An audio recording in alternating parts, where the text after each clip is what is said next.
জয় যিশু। এই যে ফাইনালি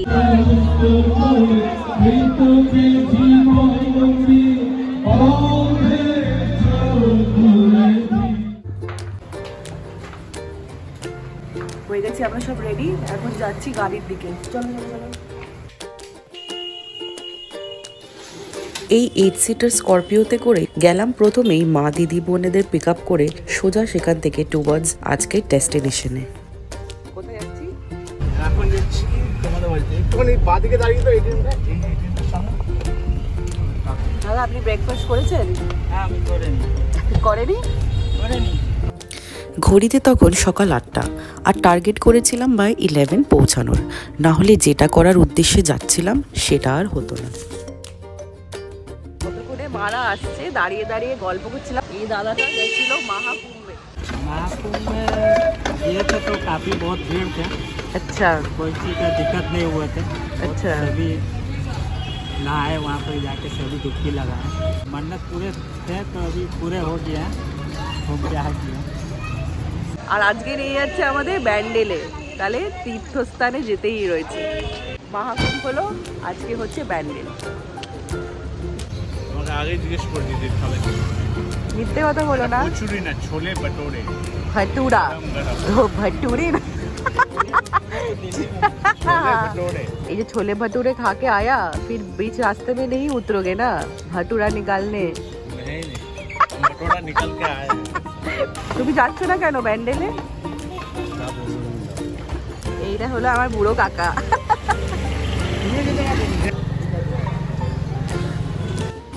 রিক্সায় দিয়ে দিতে পারতে। আরে অনেক গল্প হয়েছে। এ ফাইনালি রিক্সা করে আসলো, যেখানে ইচ্ছা।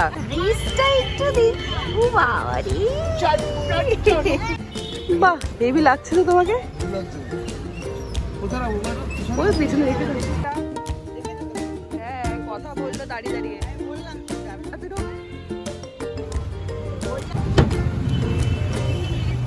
এই সেই ভাইরাল মানুষটা যে বলেছিল চিনিতে চাটনি দিয়েছে না, চাটনিতে চিনি।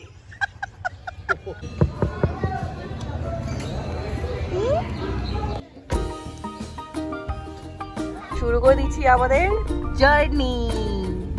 কোথায় যাচ্ছি? রান্না করতে।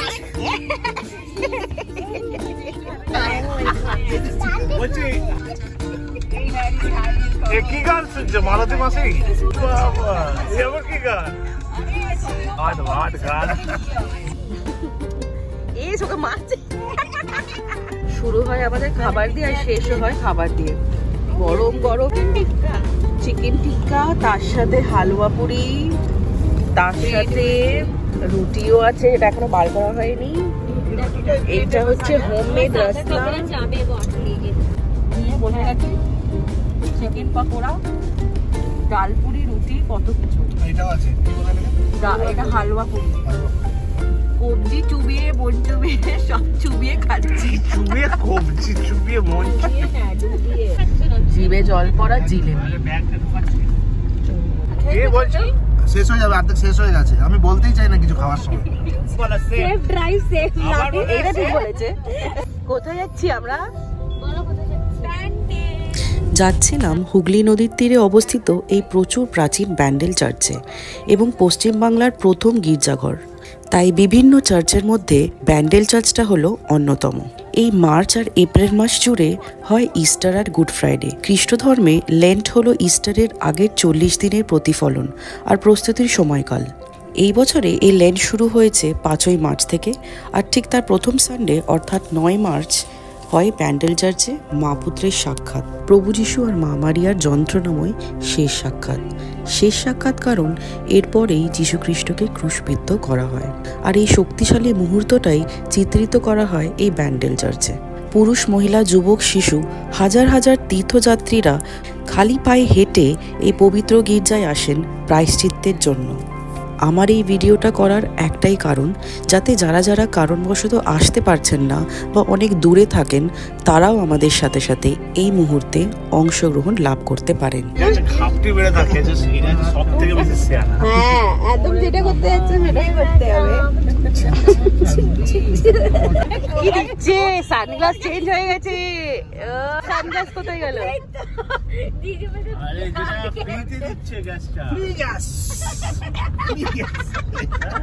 আর মাত্র 12 মিনিট। 12 মিনিটেই ছিল ব্যান্ডেল চার্চ। ব্যান্ডেল শব্দের পর্তুগিজ অর্থ হলো জাহাজের মাস্তুল, আর এই চার্চের মিউজিয়ামে রয়েছে একটি জাহাজের মাস্তুল। প্রশ্ন হলো কেনই বা জাহাজের মাস্তুলের নামে রাখা হলো এই চার্চ? সবকিছু জানতে পারবেন এই ভিডিওতে, সঙ্গে থাকুন, দেখতে থাকুন। কোথায় এসে গেছি? ব্যান্ডেল চার্চ। এই গির্জার নির্মাণের পেছনে এক ইতিহাস রয়েছে। তাহলে চলুন, যতক্ষণে ভেতরে যাচ্ছি চট করে ইতিহাসটা শেয়ার করা যাক। 1599 সালে পর্তুগিজ ট্রেডার্সরা উপাসনার জন্য গড়ে তুলেছিলেন এই ব্যান্ডেল চার্চটি, কিন্তু পর্তুগিজদের ওপর অনেক অত্যাচার করেছিলেন মুঘলরা। একদিন শাহজাহান পর্তুগিজদের ওপর আক্রমণ করে ভেঙে দেন এই চার্চ আর পর্তুগিজ কলোনি। এই যুদ্ধের পর আগ্রাতে নিয়ে যাওয়া হয় এই চার্চের পাদ্রী জোয়ান দা ক্রুজকে। এক বিশাল মর্তহাতির সামনে সেই পাদ্রীকে ফেলে দেওয়া হয়, কিন্তু ঠিক এই সময় এক অলৌকিক ঘটনা ঘটে যায়। হাতি তো সেই পাদ্রীকে মারলেনই না, বরং সুর তুলে তাকে নিজের পিঠে নিয়ে বসেন। এই দৃশ্য দেখে সেই পাদ্রীকে মুক্তিদান করা হয়, আর সাথে দিলেন এই বিরাট জমি যেখানে গড়ে তোলা হলো এই আজকের ব্যান্ডেল চার্চ। এই রিচ হিস্টোরিক্যাল হেরিটেজ আর আইকনিক আর্কিটেকচার দেখার জন্য সারা দেশ থেকে ট্যুরিস্ট আসেন। আপনারা ট্রেন বা বাস ধরে চলে আসতে পারবেন ব্যান্ডেল স্টেশনে, আর ব্যান্ডেল স্টেশন থেকে অটো বা টোটোতে 15 মিনিটে পৌঁছে যাওয়া যায় এই ব্যান্ডেল চার্চে। 25শে ডিসেম্বর আর 1 জানুয়ারি ছাড়া সারা বছরই সকাল 8টা থেকে বিকেল 5টা পর্যন্ত চার্চ খোলা থাকে, আর বন্ধ থাকলেও চার্চের সামনে ঘেরা মাঠটিতে প্রবেশ করা যায়।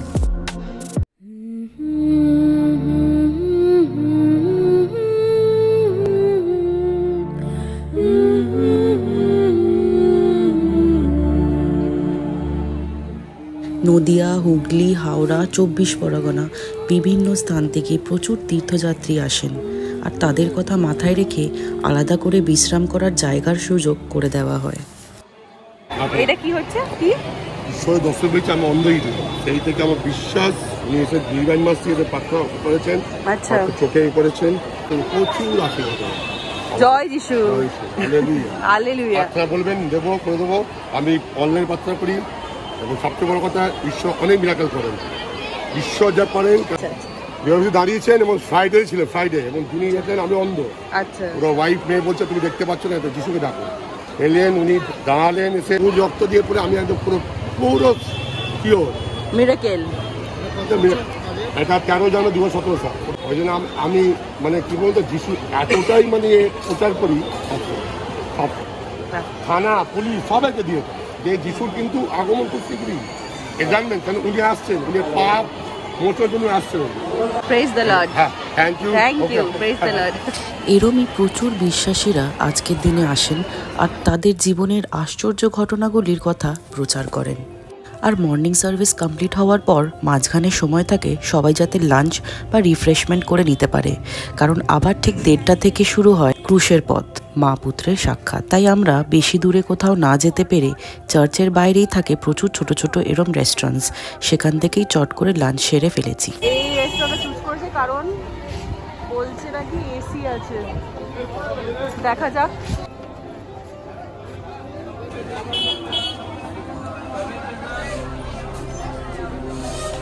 আমরা ঢুকছি বাবা কেবিন সুইজারল্যান্ড রেস্টুরেন্ট।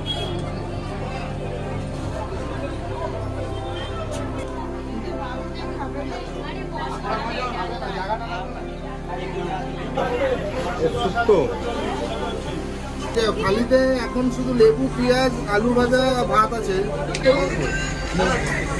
সবজি, ডাল, শুক্তো। দুটো শুক্তো হয়ে গেছে তো, আলাদা দুটো শুক্তো হয়ে থাকবে। চলে এসছে, সাইডে শুক্তো আছে, পমপ্লেট আছে, ও মাটন আছে। এসি আর মিটাতে পারছে না আমার। এসি থাকতে তোমার গরম লাগছে? খাওয়া খুব ভালো, গরম লাগবে ঠিক কথা। এইদিকে ক্যামেরাটা দিয়ে মাছ শুক্তো কেমন লাগছে? এটা খাওয়ার পর আরো গরম লাগবে। ভালো লাগে? শুক্তো কেমন লেগেছে তোমার? খেয়েছো এখন? খাইনি, এখন আমি আলু ভাজা খাচ্ছি আর ডাল। তুমি কি পমফ্রেট খাবে না ভেটকি খাবে? দুটোই খাবে? এটা আমি এনেছি ভেটকি। তোমার কাছে টেস্ট করবো, তুমি আমার কাছে টেস্ট করবে। রেস্টুরেন্টটা ছিল হাইজেনিক অ্যান্ড খাওয়া দাওয়া বেশ ভালোই ছিল, তাই আপনারাও নির্দ্বিধায় এই রেস্টুরেন্টটি চুজ করতেই পারেন।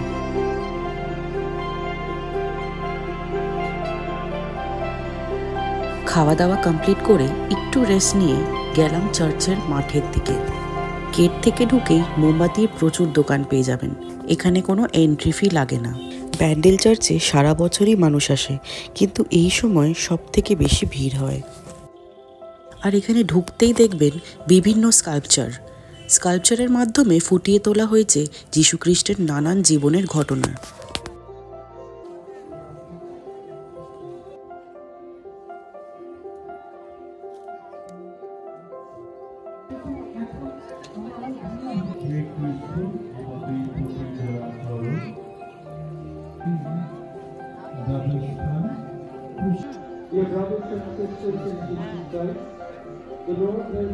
এই ছিল সেই পবিত্র মুহূর্ত যেখানে মা তার পুত্রের সাথে শেষ সাক্ষাৎ করেন। Just imagine guys, the pain that a mother goes through. একজন মা যখন তার ছেলেকে ক্রুশবিদ্ধ হতে দেখেন তখন তার কি কষ্ট হয় সেটা কল্পনার বাইরে।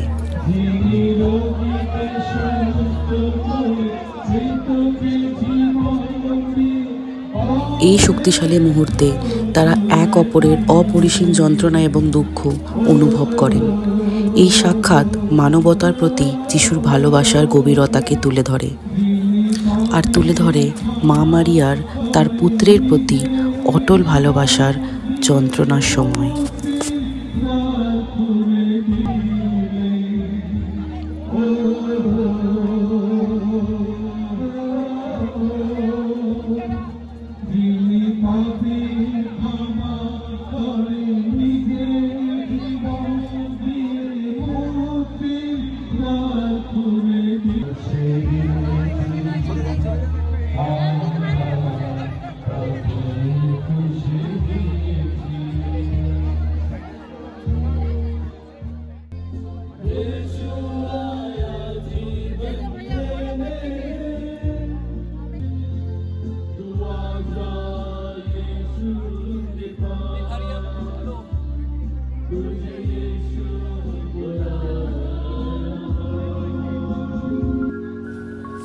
ক্রুশের পথ শেষ করার পর আরও একবার গেলাম চার্চের ভেতরে। ঢোকার পর কিছুটা এগিয়ে গেলে বাঁ দিকে পাবেন খুব সুন্দর এক আর্টিফিশিয়াল পাহাড়, আর করা আছে এক গুহ। এখানে যীশুখ্রিস্টের আর মাতা মারিয়ার মূর্তি করা রয়েছে। এই জায়গায় প্রচুর মানুষ এসে মানত করে যান। আর ঠিক পাশেই আছে একটা ছোট্ট জলাশয়। অনেকেই তাদের মনস্কামনা পূরণের উদ্দেশ্যে এই জলে পয়সা দিয়ে যায়।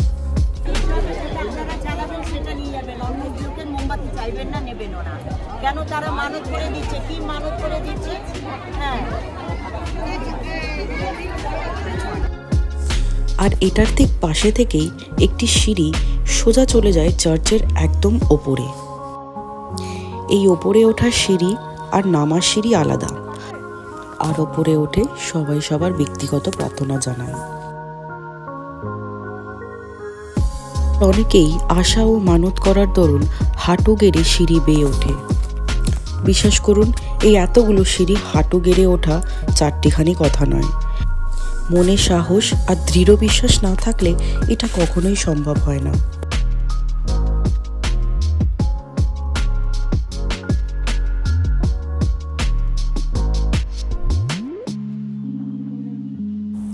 আর অবশেষে উপরে পৌঁছানোর পর এক আলাদাই শান্তি। আর এই ওপরের প্রার্থনার জায়গায় দুধারের দেওয়ালেই এনগ্রেভ করা রয়েছে যত মিরাকুলাস আশ্চর্য ঘটনার প্রতিটি গল্প।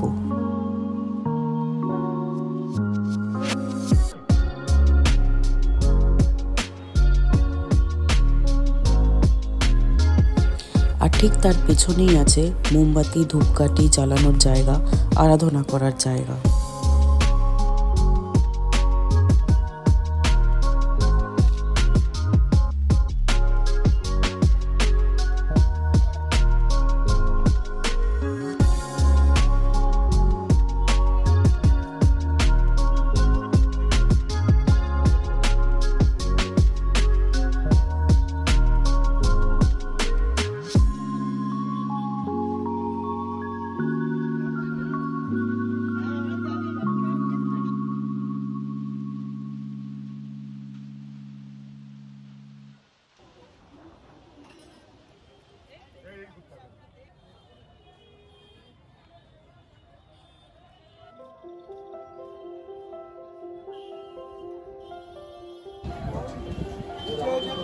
বন্ধ হবে, নিচে যাবে।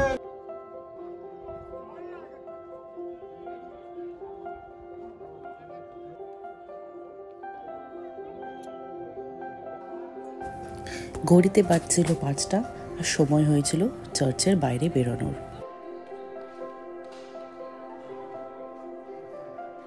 এই ভিডিওর শুরুতেই বলেছিলাম এই চার্চের ভেতরে এক মিউজিয়াম রয়েছে, যেটাই রয়েছে একটি জাহাজের মাস্তুল। এই হলো সেই মিউজিয়াম। ব্যান্ডেল চার্চ গড়ার ঠিক শেষ মুহূর্তে সেই সময় ঘটে আরও একটি ঘটনা। সেই সময় সমুদ্রে একটি জাহাজ দিক ভুলে যাওয়ার কারণে অনেক দিন ধরে এদিক ওদিক ঘুরে বেড়ায়, আর হঠাৎ সেই জাহাজ থেকেই দেখলেন এই গির্জার চূড়া। সেটা দেখেই ডাঙা খোঁজার আপ্রাণ চেষ্টা করেন। সেই সময় এই চার্চের চূড়া দেখে দিক নির্ণয় করে প্রাণ বাঁচিয়ে বেঁচে ফিরেন। প্রাণ বাঁচার দরুন সে তার মনস্থির করেন জাহাজের প্রধান মাস্তুলটি দান করেন এই চার্চে, আর এই বহু বছরের মাস্তুলটি এখনো দেখতে পারবেন এই মিউজিয়ামে। চার্চ থেকে বেরিয়ে ঠিক বাঁদিকের রাস্তায় সেদিন বসে এক বড় মেলা। নানান রকম স্ট্যাচুজ, ফটো, রোজারি, ক্রস, খেলনা, খাবার, পিঠে, ফুচকা, গোলা স্টল, বাচ্চাদের রাইডস, প্রচুর কিছু থাকে বিকেল 6টা অবধি। আর এই রাস্তা ধরে নৌকা করে যাওয়া যায় ইমামবাড়ি। যেতে পারলাম না, এবার গোলা খেয়ে ঠান্ডা হয়ে ভোলা হয়ে বাড়িতে যাও। কোনটা ভালো হবে দেখি তো। এই মেলাটা কি এমনি প্রতিদিনই হয় নাকি এই আজকের জন্য? নিলাম লিচু।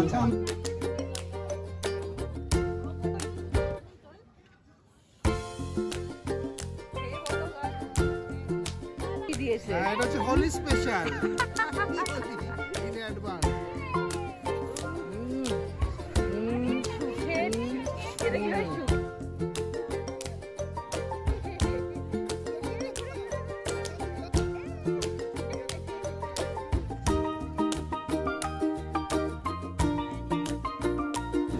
আরে এটা তো সেই কাকা, 1 বছর পর পর আমাদের দেখা হয়। ভালো আছেন? ভালো আছো?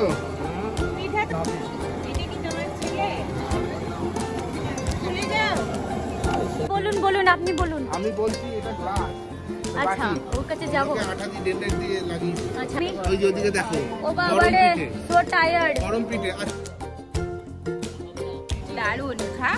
যখনও আসি এখান থেকে আমরা একদিনের ডে আউটিং এর জন্য এই ব্যান্ডেলে আসতেই পারেন। আর হাতে সময় থাকলে ব্যান্ডেল চার্চের সাথে সাথে দেখে নিতে পারবেন ইমামবাড়ি, লাহিড়ী বাবার আশ্রম এবং ত্রিবেণী ঘাট। একদিন ভ্রমণের জন্য এমন একটি হেরিটেজীয় স্থান সত্যি অনবদ্য। আমার এই আজকের ভিডিওটা ভালো লাগলে অবশ্যই সাথে থাকবেন আর শেয়ার করে অন্যকেও দেখার সুযোগ করে দেবেন। আর আপনি যদি বেড়াতে ভালোবাসেন আর ইতিহাস ভালোবাসেন তাহলে চ্যানেলটি অবশ্যই সাবস্ক্রাইব করে রাখবেন। See you in my next video. Until then, take care. Bye.